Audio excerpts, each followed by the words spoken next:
If you think about trust at a very personal level, it becomes apparent why it matters. If you think about trust with people that you're close to, with family members or friends, the value that you put in the information that you're hearing depends on the trust that you have of the person. Trust underlies the activity of every business, no matter what they do.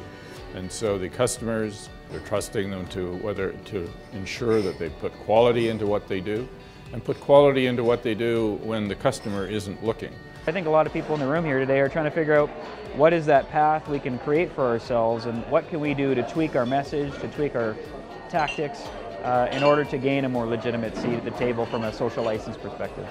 The Edelman Trust Barometer is a unique study that allows us not only measure trust, but look at the science behind it. It's not enough to just know what you need to do. It's can you figure out a strategy and a plan that will help you get out into the market and build the trust that you need.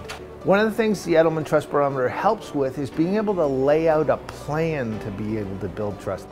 One of the interesting things out of the panel today, I think, was the notion of authenticity, integrity, and honesty, and that's telling your story, telling it in an authentic way.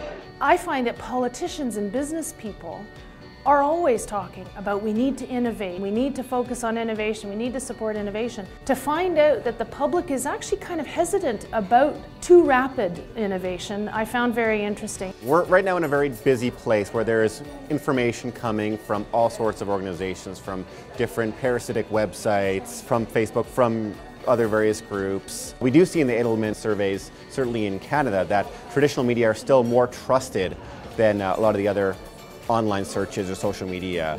This data provides a lot of background information, that's sort of the table stakes information. How trusted is my industry? How trusted are the spokespeople that we put out talking about our company?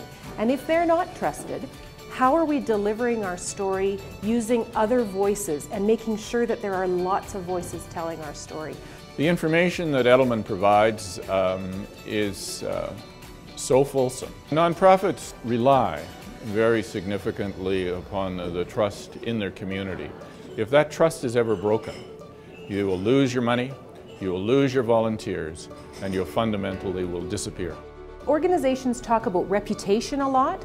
We see reputation as sort of a lagging indicator. We see trust as the measure that impacts how you will do in building the reputation that you will need to succeed as an organization. So for us, trust is absolutely a critical metric to look at globally and for every individual organization.